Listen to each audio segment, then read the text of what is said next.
Ümumiyyətlə sizə eşitmək xoşdur. Buyurun. Çox sağ olun Cavad bəy. Həm maraqlı fikirlərə, mülahizələrə görə təşəkkür edirəm, həm də mənim ünvanıma dediyiniz sözlərə görə çox sağ olun. Biz hər zaman millətimizə xidmət eləmişik, xalqımıza xidmət eləmişik və bundan sonra da xidmətimiz davam eləyəcək. Nə olur olsun, bu barədə heç bir problemimiz yoxdur. Məsələyə gəldikdə isə, yəni yenə də müxtəlif cəhətləri var məsələnin. Bilirsiniz Cavad bəy, Ramiz Mehdiyev mövzusu bu son aylarda ortalığa çıxanda cəmiyyətdə bir müsbət gözlənti yarandı. Müsbət gözlənti yarandı ki, hakimiyyətdə Rusiyanın qüvvələri təmizlənməyə başlayacaq. Çünki hər kəs bilirdi ki, Ramiz Mehdiyev dövlətdə faktiki ikinci adam olubdu uzun 10 illər və Rusiyanın da əsas adamı olubdu Azərbaycanda. Və insanlar bunu müsbət qarşıladılar ki, bu proses başlayacaq. Ancaq sizin özünüz də qeyd etdiyiniz kimi, söz çoxdur, ancaq Ramiz Mehdiyevin özünə qarşı, onun ən yaxın adamlarına qarşı heç bir hərəkət edilmədi və çox sürətlə repressiya dalğası müxalifətə tərəf yönəldi. Bir sıra tanınmış siyasətçilər, Əli Kərimli və digərləri birbaşa repressiyaya məruz qaldılar. Və bir çoxları da hakimiyyət yönlü media tərəfindən, qəzetlər, saytlar tərəfindən şəbəkələrdə böhtan yağışına tutuldular. Yəni bu, bugünün gerçəkliyidir. Hələ 2019-cu ildə Ramiz Mehdiyev administrasiya rəhbəri vəzifəsindən kənarlaşdırılanda və sonra da səhv eləmirəmsə 2022-ci ildə Akademiyanın prezidenti vəzifəsindən kənarlaşdırılanda da bənzər ümidlər yaranmışdı cəmiyyətdə ki, dəyişim dönəmi başlayır. Amma nə 2019-da, nə 2022-də, nə də indi Ramiz Mehdiyevlə bağlı cinayət işi açılanda dəyişən bir şey yoxdur. Bu siyasət dəyişməlidir. Azadlıqlar bərqərar olmalıdır. Hüquqlar bərqərar olmalıdır. İnsanlara rahat nəfəs almağa imkan verilməlidir. Bilirsiniz, bu təsadüfi deyil ki, güneydə və quzeydə bizim son vaxtlar səsləndirdiyimiz bir şüar çox oxşardır. Güneydə azadlıq, ədalət, milli hökumət şüarı ilə sürüldü və quzeydə də Müsavat Partiyasının bir şüarı səslənməyə başladı ki, azadlıq, ədalət, hüquqi dövlət. Yəni, buradakı bu oxşarlıq təsadüfi deyil. Bu oxşarlıq həm ölkələrdəki bir sıra problemlərin oxşarlığından irəli gəlir. Həm də xalqımızın vahid bir xalq olmasından, xalqımızın hədəflərinin azadlıq olması, ədalət olması, ləyaqət olması, hüquqi dövlətin, milli hökumətin olması, bu hədəflər bütün xalqımızın hədəfləridir. Güneyli ya quzeyli olmasından asılı olmayaraq. Bugün siz də, hörmətli Əjdər bəy də bu istiqamətdə çox önəmli mesajlar verdiniz, fikirlər bildirdiniz. Bizim də dediyimiz budur. Əjdər bəy təkcə güneydəki yox, quzeydəki vəziyyətdən də danışdı. Bizim də dediyimiz budur. Yəni, maraqlı bir sual səsləndirirsiniz ki, bu yeni dönəmdə vəziyyəti dəyişməyin yolu nədir?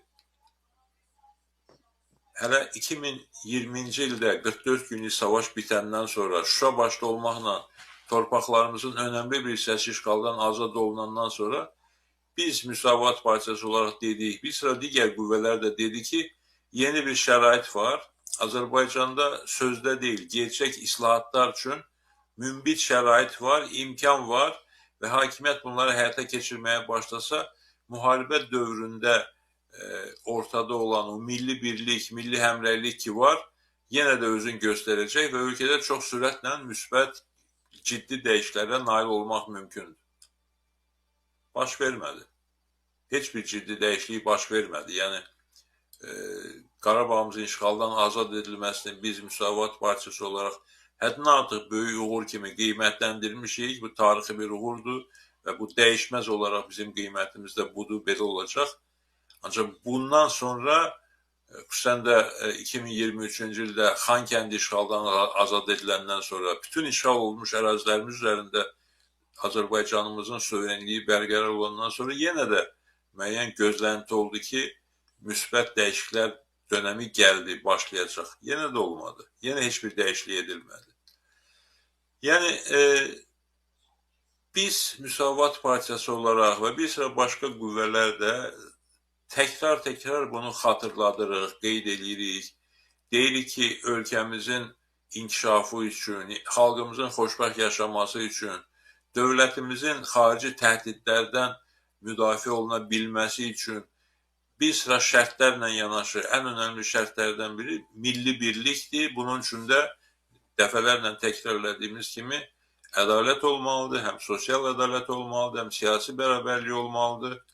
Bunu biz dəfələrlə deyirik, təkliflərimizi ümumi şəkildə də, konkret şəkildə də səsləndiririk, cəmiyyətə, hakimiyyətə təqdim edirik və bundan sonra da edəcəyik.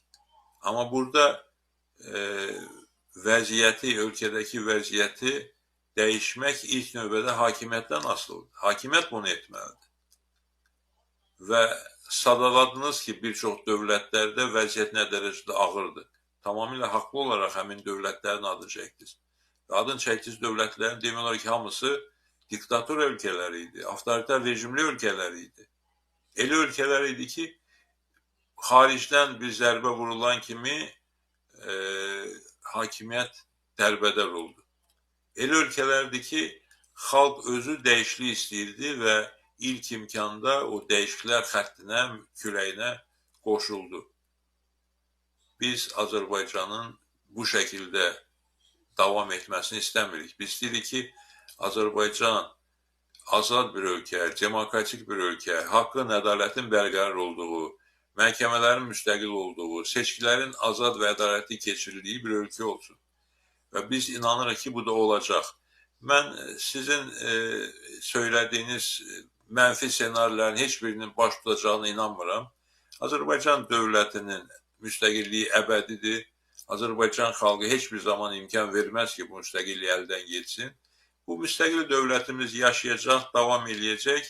Şərt odur ki, hər cəhətdən, bütün maraqlar baxımından Azərbaycanda ciddi köklü islahatlara ehtiyac var, müsbət dəyişikliklərə ehtiyac var. Bunlar həyata keçməlidir. Bizim dediyimiz budur, hörmətli Cavad bəy. Təşəkkür edirəm. Evet, təşəkkür edirəm. Bir telefon xəttimiz var. Bu məsələ ilə bağlı münasibət